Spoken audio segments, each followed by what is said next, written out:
How's it going, boys? The Trickham's back, and we're back at it again with another video. This one is going to be the new and improved Firestaff Blunderbuss video guide. A lot of you have been asking about this guide because the previous one that we did was before Brimstone, and with the Brimstone release, so many changes happened to the game and to the meta. There's basically no mages playing anymore, and everybody, it's a melee guy with great swords, sword and shield hatchets. So those melee guys are all over the place with their grid. So we're no longer using the blast shot, and we're now using the splitting grenades because they're gonna be all over our face. And since most of these classes have a lot of grid, that blast shot was basically a death sentence, and we were not getting the best out of it. Now with the splitting grenades, ooh, it's good, boys. It's good. That splitting grenades on our feed is everything that we needed to fight against all of these melee guys, right? But well, without making this any longer, here it is. For the Blunderbuss build, it's gonna look something like this. We're going to pick everything on the Shrapnel Blast. You guys know how strong this ability is. It's very powerful. It has a relatively short cooldown, and the little bomb that leaves at the end, you know, this can deal tons of damage. As a matter of fact, this is the hardest hitting ability in the entire Blunderbuss. Whenever you see your HP go from 100 to like 30%, well, this is the culprit right here. Shrapnel Blast is the one that shreds through the enemy, and this is really our, you know, our best damaging ability on the entire kit. Now we're gonna come over here to the net shot. Now the reason we are stopping over here in apparatus and we're not making our way to barb netting is because if we pick barb netting, then we will not be able to make our way down to double down, and that is the objective. In this current meta, unload will not be working anymore, and double down is the one that we want to pick. Now, why am I picking apparatus over here instead of, for example, going with fortifying aggression? Well, you could actually do both. If you want to play more defensive, you can go with fortifying aggression. If you want to play more, you know, more offensive slash, well, defensive, because the slow, it's longer. And what happened when the enemy is slow? Well, their roll distance is greatly reduced, right? So initially, the net shot is 3 seconds slow. By putting a point on this one over here, apparatus, I know that the slow, it degrades from 50% down, you know, as that time goes by, but it doesn't really matter if you're slow by 50% or by 10%. Whenever you roll, your roll distance is reduced as long as your character is slowed down. So taking that slow from 3 seconds to 7 seconds, it actually helps you up, catch up to the enemy. Or if you're not even catching up to the enemy and they're trying to come to you, well, they will not be able to get close to you as easily, right? Plus, on top of that, even if your friends are chasing down an enemy and you hit them with the apparatus slow from a distance, right? Well, now they'll be slow for a very long time, making your friends being able to catch up to the enemy. Now we jump into the other side of the build. We are going to be picking splitting grenades for this meta, boys.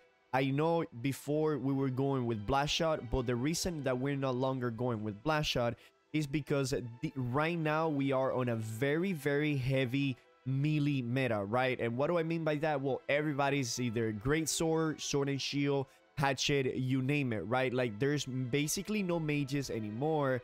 With the Brimstone Sand release, many mages have stopped playing the game altogether, or just simply switch to another class, because playing mages against melee in this meta is basically a death sentence if you get hit by a melee attack. And we all know getting away from that great sword, it's insanely hard. And since all of these weapons have a lot of grids, because, well, we know that they are melee weapons, so blast shot has become basically useless in this meta. The only people that you can hit with blast shot will be the archers, but we know how hard it is to hit them with that. And previously, our best class to hit with a blast shot was the healers and the mages, right?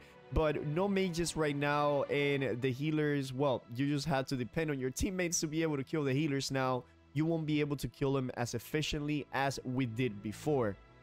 So we're going to be picking our splitting grenades over here because, like I said, there's a tons of melee in this in this meta, and splitting grenades is a great tool to counter these melees being on top of you. Because if you hit the enemy, if you throw the splitting grenades on your feet, well, you are doing two things. Either you create room between you and the melee because the melee guy doesn't want to get hit by it, or if the melee guy gets hit by it, then you can easily run away from them, because whenever the splitting grenades hit an enemy, you get that 20% movement speed for 3 seconds. So you roll away once, that 20% movement speed is right there kicking in, and you'll be able to outrun the enemy for a little bit. Quite nice. The burning at the end of the splitting grenades, this is also very, very strong. So like I said, we want to make our way to double down, so we will have to pick everything over here, for the exception of extended chambers. We're not going to be picking extended chamber. Instead, we're going to go over here to last chance, because last chance we all know that is mandatory, and extended chamber is not going to be effective with our playstyle for the current meta. And then, well, we're gonna come over here to the double down, which once every 30 seconds, your next ability will have, you know, its cooldown reduced by 50%. This is very, very, very strong, because we either want to use, you know, any of these 3 abilities, we want to use it more often. And I will show you guys all of the 3 rotations that we can utilize double down with our 3 abilities, and the different combinations that we can do with them. For the Firestaff, it will look something like this. We're going to pick a point over here on the Fire Restoration, because we need to make our way down to Clear Mind. We're going to put only 1 point on the Fireball. That is all we need. We're going to grab Cinch, Clear Casting, Spell Singer, and Prophet of a Fire God, Spell Slinger, I'm sorry. And Prophet of a Fire God. These are very pretty much, you know, just standard abilities that we need to get with the Firestaff. Nothing crazy over here. Only 1 point on the Fireball. You don't need these 2 points down here. Then we're gonna jump into the Flamethrower. We're obviously gonna make it all the way down, because it needs that no cooldown. Otherwise, the Flamethrower will be useless. We're going to be using the Burnout over here all the way down to hit up. Now, the reason I say that without the cooldown, Flamethrower will be useless, I know that a lot of people in this game keep saying that Flamethrower needs a cooldown, but let's be real, all of the people that are asking about that, they have never in their life played with a Flamethrower or even a Firestaff to begin with, right? So since this meta is extremely heavy focus, I mean melee focus, right? We cannot be burning the enemy for a very long time. So the most that we can burn the enemies, it's like maybe like a second or 2 before they're in our face, left clicking us. So we need to rotate. And if you had that Flamethrower with no cooldown, well, think about it. You are able to burn the enemy for a second, roll, and then you have another little window to burn the enemy for an extra a second too. But well, now the Flamethrower will be on cooldown. So you guys will see how a weak ability like the Flamethrower, because the Flamethrower is really strong if you're able to stay on the enemy burning them for a very long time. But if you're fighting against good player, that will basically never happen. So if you play against very, very good players, you can only literally burn them for about a second and a half before you need to start running away or stop the Flamethrower, because, you know, they just either run away or they are all over your face. We're going to pick Pyromania, Let It Burn, Kindle, and we're going to pick Combat Speed. And for the last point that you have here, well, you can do whatever you want with this, really. You can go and put it on Flare, so your heavy attacks no longer consume mana, but that's not an issue, because we're not playing with 2 mana weapons, so we will basically never ever run out of mana as long as we continuously dodge, and by having 200 intelligence, we get that 10% mana. Then with the last point in reality, all you can do is either pick it on Reheat, which I don't know why would you, because I don't recommend it. It's a very bad ability.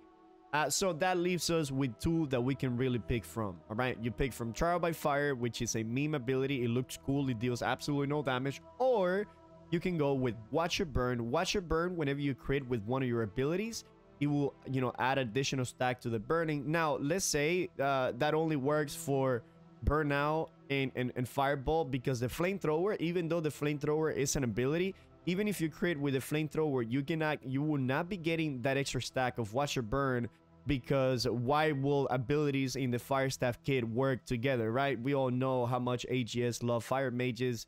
So it wouldn't make sense that, you know, that these abilities will work properly. But anyways, this is how the Firestaff will look like. I'm gonna put a point over here in Trial by Fire just because it's a meme ability and I really like it.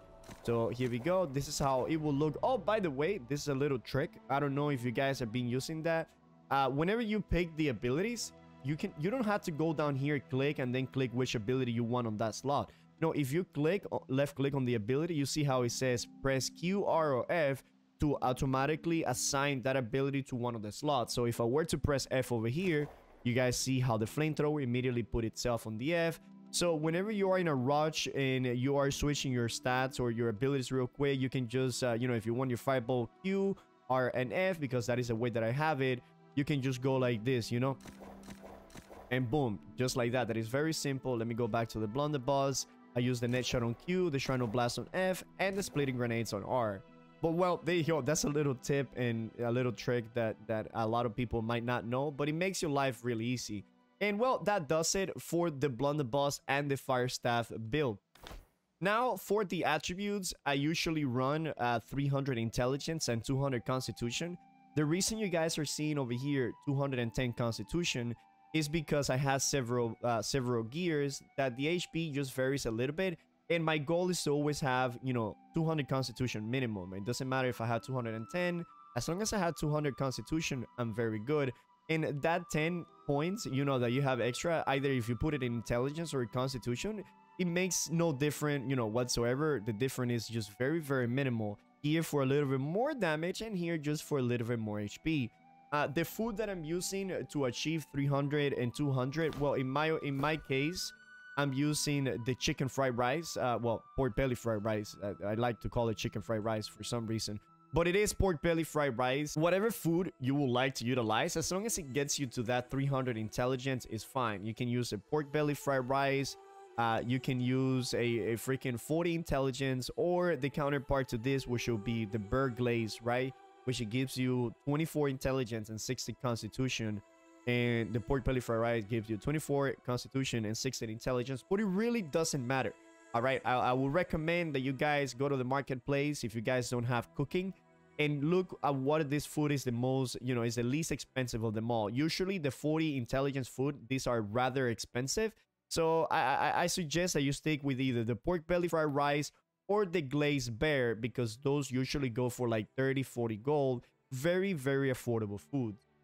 In my past video, guys, you guys have been telling me, hey Trek, you forgot to show us your gear and your accessories for this build.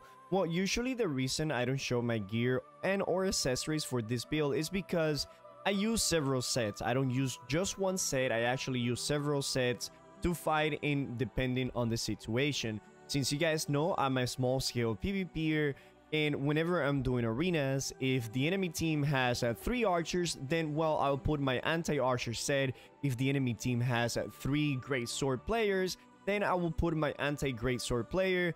And or if the enemy has mages, then I'll put my anti-mage set. I will show you guys how this set looks like. For example, my anti-mage set will contain elemental aversion and shuriken fortification in some of them, elemental aversion resilient, elemental aversion shuriken fortification. You guys get what I'm saying. Now, the reason, as you guys can see here, these 2 pieces don't have resilient is because if you want to fight against mages, right, elemental aversion is actually better than resilience. Why am I saying that elemental aversion is better than resilience? Now, if you could have elemental aversion and resilience, obviously by all means that is the way to go, but in this case I have 2 pieces of Wyzen shirt and the Wyzen pants over here, which they are very good addition to my set. They're rather easy to obtain, but anyways, that doesn't mean anything. All right, so elemental aversion is better than resilient. Why? Because whenever you're fighting against a mage, right, elemental aversion will counter every single one of their damages, even if it is a damage over time, a blizzard, an oblivion, a burning from the flamethrower. Resilient will only protect you from criticals. So if you have a set of 5 elemental aversion and you're fighting a mage, you will actually do substantially better than if you were fighting a mage with 5 resilience and 0 elemental aversion.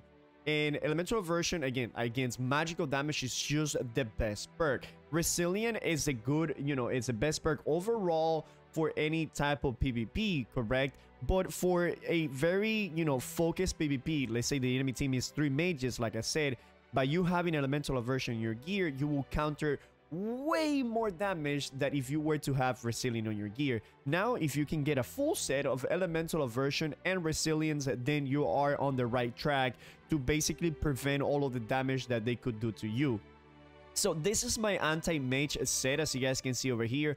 I have an amulet that this amulet it's pretty much the staple one that I have, but I also have an amulet to counter whichever class I'm fighting against. So let's say that I'm fighting a fire mage, then I'll put my flame protection amulet. If I'm fighting something that is not a mage, for example, let's say that I'm fighting a musketeer or an archer, well, you guys guessed it, I will put my full set of over here anti with thrust protection, and here it is. And you guys can see down here, after switching my whole set, my constitution remained the same, because all of my 3 sets, I made them so my my stats will always be pretty much similar. That way I don't have to change my attributes depending on the person that I'm fighting. So the previous set, it was my anti-mage set, and it was against with elemental aversion. And well, this is the other one. It's physical aversion, and this one counters the archers and the musketeer a little bit. In this meta, the archers are doing a lot of magical damage as well, but by having physical aversion and a thrust warp, the physical damage part that they will do into you, it will be like basically not there. The same with the musketeers. You guys know that the musketeer do 50% physical, 50% elemental. It's a little bit more than 50% elemental, because usually they go with 150 intelligence or more, giving them a little bit more elemental damage. But still, this is very good, especially in both PRs. So here is my anti-archer set. So everything will be physical aversion and resilience, as you guys can see over here. Right, and for my accessories, I have a health, divine, and thrust protection. I use Champion's Ring for all of my sets. All I do is I change the gem. So if you guys have came across more than one champion ring, or you already have a champion ring, go ahead and pick it up. That way you can have several builds with different champion rings, and you don't have to use one ring for all of the occasions. So in this case, if I'm fighting an archer, then I will put my thrust protection champion ring. If I'm fighting a fire mage, well, I will put a fire protection, champion's ring. Or if I'm fighting a sword and shield, hatchet, or great sword, great axe, then I will put my slash protection champion's ring. And as you guys see over here, I'm covered for pretty much every single one of the situation. We have the anti-mage, the anti-range, and the anti-melee to an extent. And like I said, depending on the situation, I might not need to use the thrust protection, and I'd rather go with the stamina recovery, health divine. This one is for every situation. This one is very, very single target, with if I'm fighting archers and I just want to protect myself the most that I possibly can. And I forgot to show you guys my slash build, but here it is. It's basically full slash protection, because those sword and shields, the great swords, the hatchets, you name it. There's so many of them. There's so many of them out there. Let me see, where is the remaining of my set? Right here. And last but not least, I have the boots right here. And this one will be freedom and resilient, freedom resilient, freedom resilient, and freedom resilient across the board, because you want to get away from that slow from the sword and shield leap. You want to get away from that root from the feral rush when it hits you from behind, the shockwave. You call it. Whenever all of these melee weapons, they have a lot of slows, they have a lot of stuns, and you want to get away from those as quick as you possibly can. Now since this is my anti-melee build right here, as you guys can see, I'm using Empower and Breaker. And whenever your attacks are blocked, you gain a stack in power, increasing damage by basically 4% for 5 seconds. This is very, very, very strong if you're fighting against a sword and shield or a great sword, because if you use the Blunderbuss and you shoot them once while they're blocking, since the Blunderbuss shoots 6 individual pellets, each one of those pellets will count as a individual attack being blocked. So if somebody is blocking with a great sword or a sword and shield, and you shoot with a Blunderbuss, you immediately get all 5 stacks, right? Given that you hit them with 5 BBs, which you will. So the moment that they block, if you hit them with one basic attack, you immediately get that 20% increased damage for 5 seconds, which then you can follow it by a shrapnel blast to destroy their their stamina, or you can use a splitting grenade to have that 20% empowered. I use this build whenever I'm fighting against melee people. I usually don't use Firestaff. Not melee people. Whenever I'm using against sword and shield, I don't usually use Firestaff, because the Firestaff is quite weak against sword and shield and great sword. So I use the Ice Gauntlet for that scenario, and that is why I also have over here Sturdy Energy, because you guys know how good the Ice Gauntlet is for blocking. But that is a story for another day. And that pretty much does it for my gear sets, boys. As you guys can see, I'm focused on individual counter instead of having one gear set to counter everything. Because if you have a gear set full of resilient and shuriken fortification, yes, you will be good, you will be okay in every single one of the scenarios, but you will not be the best that you can be for a specific scenario. Let's say if you're fighting against 3 archers in the enemy team and you have your set of shuriken fortification and resilience, right, you will be defending yourself pretty good. But if you were to have a set of full physical aversion and thrust ward, then you will be defending yourself a lot better than if you were to have your basic standard, you know, shuriken fortification set. And the same thing goes for my elemental aversion set, right? By the way, if I show you guys over here all of my protection with my anti-archer set, I have 45 thrust damage resistance, and on top of that, I have a lot of physical aversion, which you take 4% less damage from ranged physical attacks, and having it in all 5 pieces, that is a total of 20% less physical damage that you take from ranged attacks. And we also have 45% thrust damage resistance, right? Which that takes the physical damage aspect of the bow basically out of the equation. They do absolutely no damage. The reason I went opal with my anti-mage set is because there's a lot of magical damage in the game as we speak, right? You have the ice gauntlet, the fire damage, and you have the void gauntlet. And even if you're fighting against some archers out there, they might still have a lot of elemental damage, right? And even melee players in this meta are using elemental damage. Elemental damage, it's all over the place right now. Now, let's talk about the weapon perks that I have on the gear. So the weapon perk that I have on the gear right here, it's a fireball, right? I'm going with fireball on the gear. And since we already have a net shot on the weapon and we're using splitting grenades, I also recommend that you have a plague splitting grenades somewhere on your gear. I don't have it yet. I'm still trying to find one in the marketplace. If I cannot find one in the marketplace, then I will have to craft it myself. But I will have just one singular piece of armor. I don't know if it will be either the gloves. I think the gloves is the most, you know, interchangeable one, because on the helmets I already have fireballs. The chests are somewhat hard to craft, you know, and on the boots I have accelerated flamethrowers. So in my occasion, it's probably going to be the gloves. And I'm going to have one set of gloves with probably an opal gem in there, or maybe a diamond. That way I can use it with all of my 3 gears. And that one is going to have plague splitting grenades.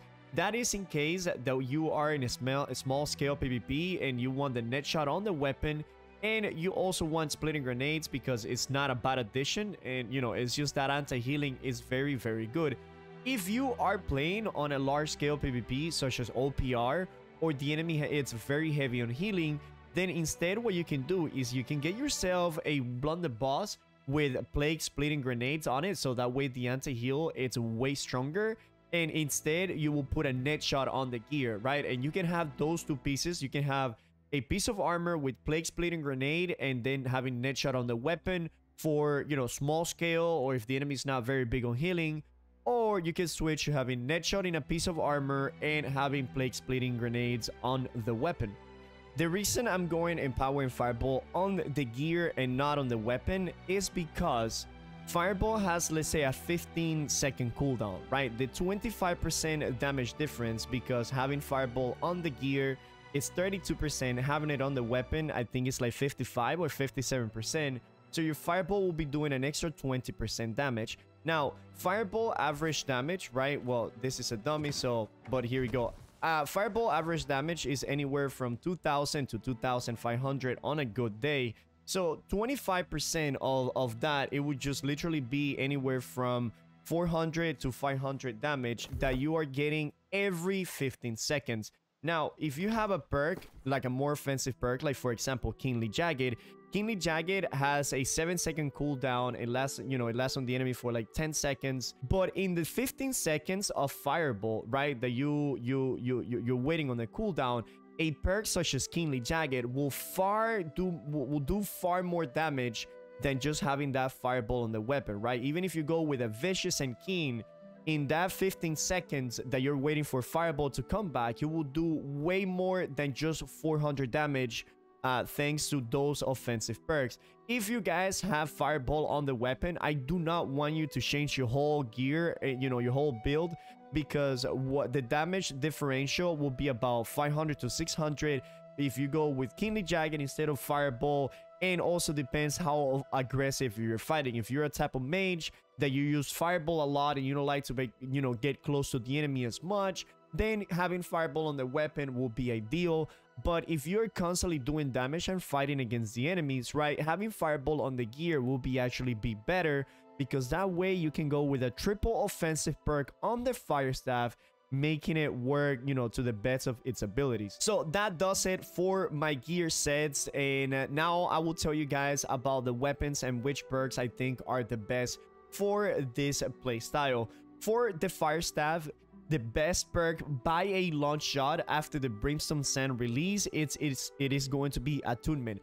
Attunement is such a strong perk for Firestaff. Now, I know that in the past, Attunement was basically a dead perk for Firestaff, because you cannot, you know, you couldn't proc it with a flamethrower, and just hitting fireballs and pillar of fires and basic attacks, it wouldn't happen very consistent. So we were wasting tons of damage by actually putting Attunement on our gear. But with the recent nerf to the efficient burn now, that efficient burn now no longer is above the entirety damage of the flamethrower, because what they did to counter that, you know, they basically make flamethrower a hit now. So if you use efficient burn now and you start burning the enemy with a flamethrower, it will only increase the damage of the very first tick of the flamethrower, because like I said, flamethrower is now considered a hit. But since flamethrower is now considered a hit, that means that flame attunement will proc every second as long as you are burning the enemy. I recommend, after you have Flame Attunement, if you have Fireball on your gear, right, then good on you. You don't have to worry about having Fireball on the weapon, and that way you can go with 2 offensive perks on the weapons, like I said earlier, and this really helps your consistent and constant damage, right? In my case, I have Kingly Jagged and Vicious. I love Kingly Jagged because if I'm burning the enemy with a flamethrower, I have a very high chance that I will crit the enemy, right?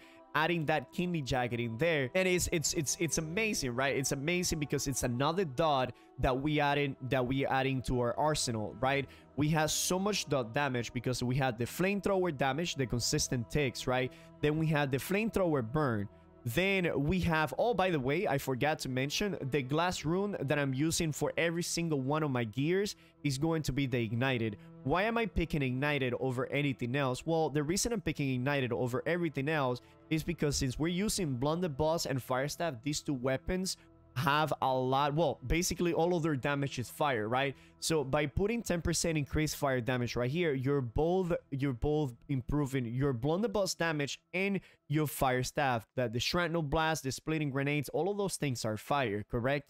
So we have the burning from the ignited the burning from the ignited gem right here, right? We had the burning from the flamethrower dot, we have the Kingly Jagged dot, and we had the burning from the flamethrower regular damage. So yes, that is why I recommend that Kingly Jagged on the Firestaff, especially if you're using with the flamethrower, but it's not mandatory. So as long as you had that attunement in there, by the way, I will show you guys the attunement procs every second. All right, so here we go. You guys, well, too many numbers to count. So that is the 95, 120 from the Kingly Jagged. Let me see right here. It's an extra number. I think it was 324 that you guys see it there. 298 in this occasion.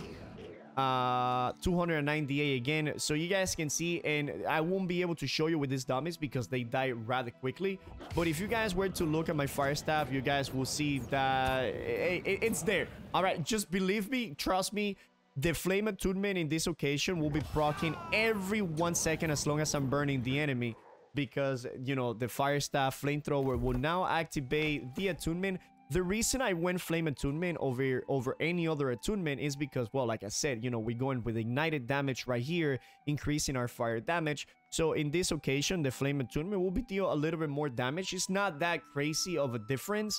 So it's only like 10% of 18% of your damage, which it's only like probably like 30-20 damage if we bring it down, but it's something that it adds up. You can use whatever attunement you want. It doesn't have to be the Flame Attunement. Now, for the other two perks, like I said, if you have Fireball on your gear, then you don't have to have it on the Firestaff. If you don't have Fireball on the gear and you want to have it on the Firestaff, that's okay. And in this case, now we have two perks, and for the third perk, it could be anything that is any of the good perks, right? It could be Keen, Vicious, Keenly Jagged, Keenly Speed, Keenly Empower. If you don't have Fireball on the weapon, then you can have the attunement, and then a combination of any of those perks that I just mentioned between Keen, Vicious, Keen Speed, Keenly Empower, Keenly Jagged. Any combination of those will make a very, very strong Firestaff, all right? Even if it is just Flame Attunement, Keen, Vicious, and you have Fireball on the gear, dude, you are in the right track, all right? So that does it for the perks on the Firestaff. And as you guys can see, I'm also using the Ignited Gambit right there, so we can do that dot damage over time. You know, the 8% fire damage per second. This is very, very good for this build, and is 100% recommended. For the Blunderbuss, I'm using the Augmented Ignite, right? So this one is the Ruby. Now, some of you might be like, well, Trek, why aren't you using an Opal instead of the fire, you know, the fire gem? Well, the reason I'm not using Opal is because, remember, Opal comes down to 12% whenever you put a glass gem in it. So I did the calculations, and Opal Ignited right on the Blunderbuss basically deals the same amount of damage that if I were to put a Ruby there. The reason it deals the same amount of damage is because this Ruby, right, this Ruby is fire, but we increasing our fire damage over here. And the good thing is we don't even have to dodge to get the most out of the Blunderbuss, right? We don't even have to dodge to get that increased damage. We can be full stamina, and we will still do the same amount of damage as if I were to have an Opal in there. So since we're going full fire damage, putting a fire gem in the Blunderbuss is the way to go for this build. Now, as I said on the previous build, for small scale PvP, the net shot is by a long shot the best perk that you can put in the Blunderbuss. It has that 57% stamina regeneration reduction, right, for 8 seconds. You know, we pick apparatus, which is a slow of 7 seconds. So now the enemy is slow for 7 seconds, which their roll distance is greatly reduced. And also their stamina regeneration is reduced for 8 seconds. So they have a 7-second slow and an 8-second stamina regeneration reduction, which this completely destroy archers, healer, mages, anybody that really wants to run away at any given situation. Exhausted net shot will take care of that for you. This is oh man, I cannot stress it enough, right? Exhausted net shot, it's such a powerful ability. But I'm glad that we have this, because otherwise we will never be able to catch up to that healer or that archer or musketeer using a rapier, right? Because we know how slippery they are. For the other perks on the Blunderbuss, you have a lot of freedom, right? If you want more burst, you can go with Keenly Empower. If you want more sustained damage, you will go with Enchanted. It's up to you. And as you guys can see right there, I have that Flame Attunement, which would actually proc every time that we shoot the enemy. There you go. You guys saw that 304. Let me see if I can just hit one BB so you don't see that many numbers. Well, I missed right there. 304. You guys saw it over there. And whenever you do your rotation of abilities, right? 304, Shrine of Blast, 322. So, and then whenever the Splitting Grenades lands on the ground, it also procs Attunement for an insane amount of damage. So it's, you know, Shrine of Blast will proc it, and then the Splitting Grenade will also proc it. You know, it's like an extra 400 damage that you did there with just one ability by having the Flame Attunement. Also, the Flame Attunement works if you hit the enemy with this right there, the Flame Attunement proc, and then when the Splitting Grenades explode, also the Flame Attunement will proc, right? So the Flame Attunement is proccing twice with Shrine of Blast and also with the Splitting Grenades for an insane amount of damage that is going to add up to your arsenal at the end of the day. Again, it does not have to be Flame Attunement. It could be other attunement. But Flame Attunement, since we're using Ignited, it really helps to, you know, add a little bit more damage for our setup. Now, let's jump into the rotations of this build. How can we make this build very strong, right? Well, that depends on how you use the abilities. By literally just spamming all of the abilities, you will never make it, right? You need to use the abilities, not, I wouldn't say in the right order, just have an understanding how you can use these abilities. If the enemy is far away from you and you want to close into the enemy, Well, you can start the battle with the net shot. And here is where we're going to really utilize this double down. And I will show you guys why double down is such a powerful tool in this meta, right? So let's say you want to close into the enemy. So you can start with a net shot. But since we have double down, that net shot cooldown is going to immediately skyrocket all the way down to almost no cooldown. So you can start the fight with a net shot, right? Thank you, AGS, for bugging net shot. By the way, that still isn't fixed. All right, when will you fix that, AGS? When will you fix that? All right, you fix a goddamn turkey, but you're not fixing net. So here we are again. So let's say that you want to catch up to the enemy, and that is the enemy that you want to catch up with, right? So you throw the net shot. As you guys can see, the net shot is already on 1 second cooldown. You can come over here with a splitting grenade, basic attack, shrapnel blast, and use another net shot to get away from the enemy, right? That is very strong because you use the net shot to slow him down, to close in. And since we have that double down, we will have net shot ready off cooldown to retreat from that situation in case that we need to retreat. If we don't need to retreat, we can just still there burning the enemy and hitting them with damage. But if you need to go in and out, having double down for the net shot is very efficient. Once again, you hit them with a net shot, right? You come over here, use a splitting grenade, basic attack, shrapnel blast, and just net shot backwards to get away from that situation. So that is their rotation with the net shot. Now I'm going to use the next rotation, which is going to be with the shrapnel blast. So the rotation for the net shot, like I told you guys, is like kind of like close into the enemy, do your rotation of damage, and then get out of there. With the shrapnel blast, it's a little different, right? With the shrapnel blast, it's a little different. The shrapnel blast is the burst rotation, right? The net shot rotation is the go in and get out rotation. The shrapnel blast is going to be our burst rotation because you can use shrapnel blast back to back super quick. So if the enemy is either rooted or in front of you and you're given the situation that you can just come over here with a shrapnel blast, you will do basic attack, shrapnel blast, splitting grenade, basic attack, shrapnel blast, and net shot backwards. All right, as you guys can see right there, we were able to use 2 shrapnel blasts back to back with basically no cooldown. And you guys know the insane amounts of damage of shrapnel blast. Like that burst that I was able to do there is basically unbeatable, right? I don't think any other weapon in game can do as that burst in there, with the exception of maybe Gravity Well with Maelstrom combined, right? So I'm gonna show you guys one more time how this burst will go, and this is the burst rotation, all right? So it will go something like this: basic attack, shrapnel blast, splitting grenade, basic attack, shrapnel blast, net shotting backwards, all right? So that is going to be right there, the burst rotation. So that way you use 2 basic attacks, 2 shrapnel blasts, the splitting grenades, and the net shot. And all of that happens very quickly. The enemy cannot even see that, right? If it is a healer, oh, they're done. Anybody that you hit them in the face with double shrapnel blast, and you hit them with the splitting grenade, turkey!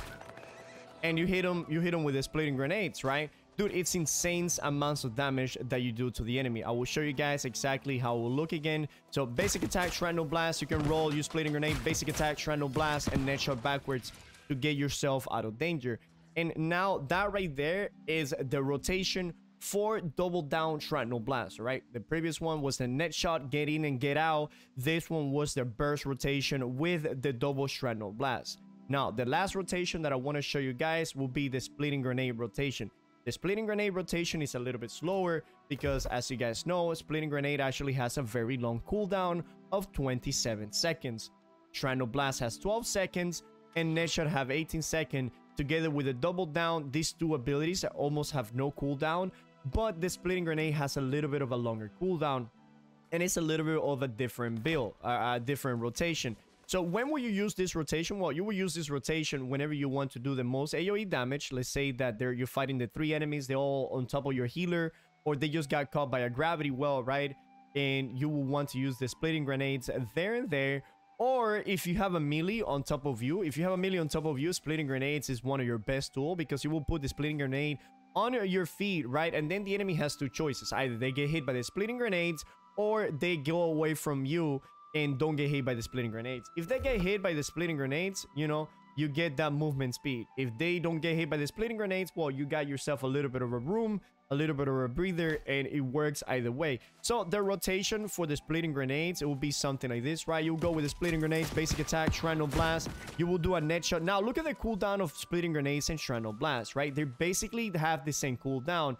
So you can go ahead and use splitting grenades one more time and then shrapnel blast. So with the splitting grenades rotation, the good thing about it is that you can use splitting grenades, shrapnel blast, and then by the time that your splitting grenades is off cooldown, so is shrapnel blast. So you can use those two abilities, you know, together very efficiently if you're fighting a melee guy, right? The net shot, we can use it once there because, well, we use in the double down with a splitting grenade. But here, I will show you guys one more time. So a splitting grenade, basic attack, shrapnel blast. You can do your whatever, you know, pull out the flamethrower in this occasion. Now you guys can see the splitting grenade cooldown is about to come down. So basic attack, splitting grenade, basic attack, shrapnel blast, freaking net shot backward, what have you, right? So that is how you efficiently use double down with all of the three abilities, and how to use a good rotation for these three abilities, right? So with a net shot, like I said earlier, you use net shot to close into the enemy, then you can use the full rotation and use net shot to get out, right? Something like this.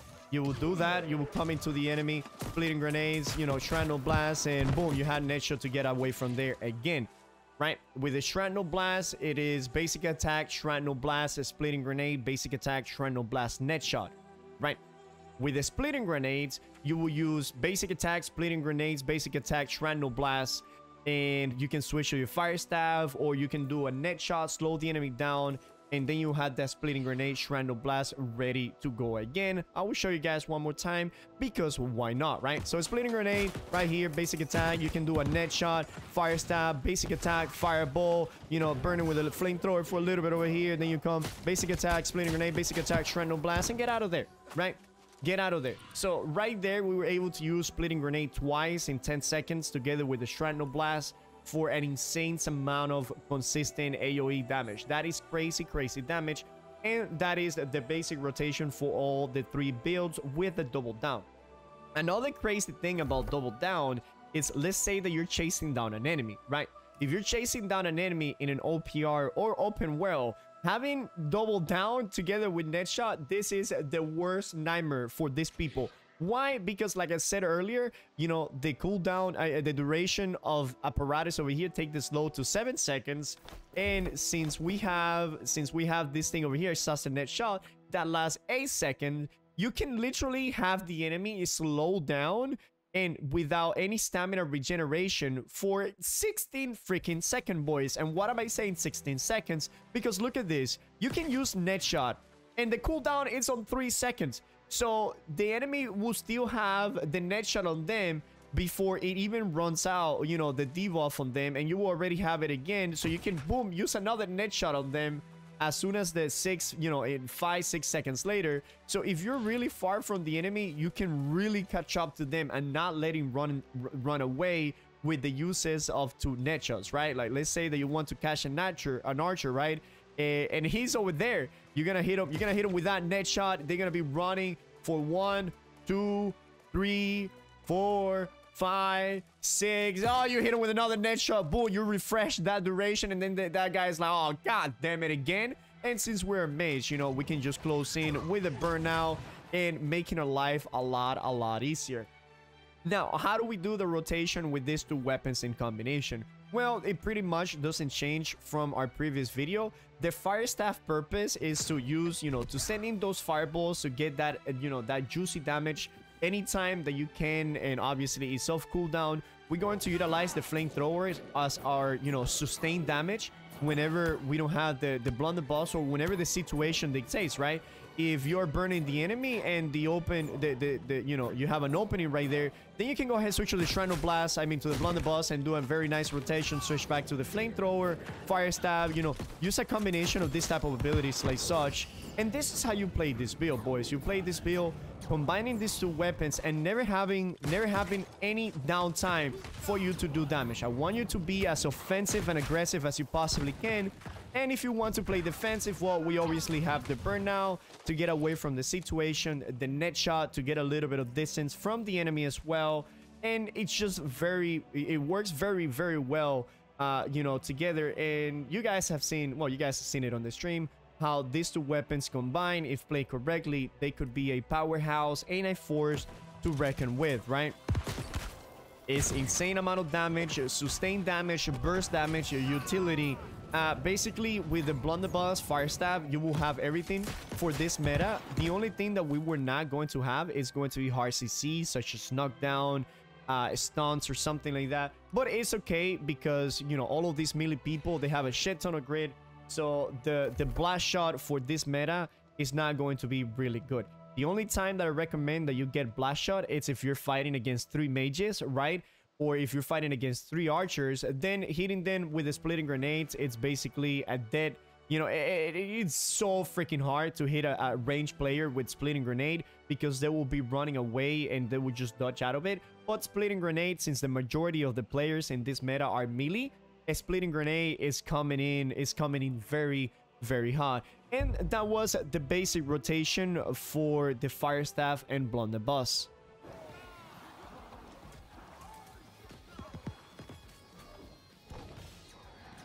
Hey, Trick, you win this 1v2 in every single which way, bro. There's just literally, yep, flamethrower gravies, you're farming him.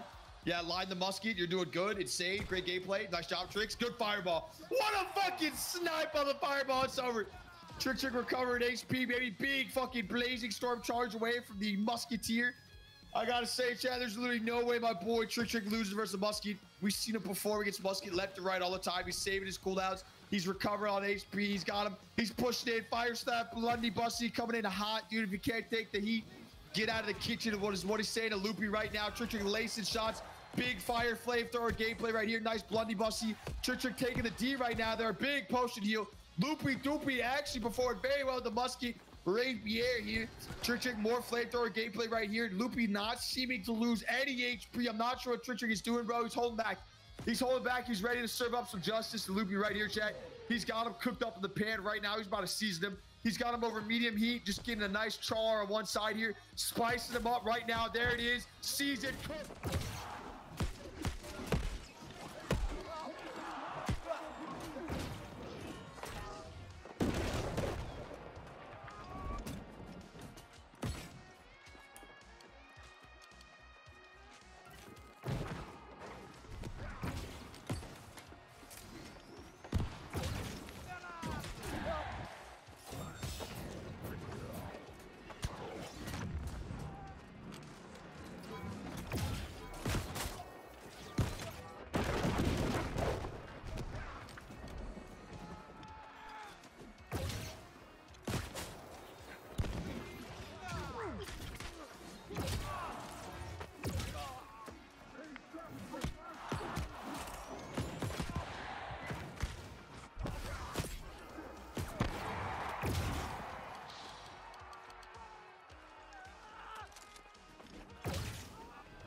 And that was it. I hope you guys like this video guide.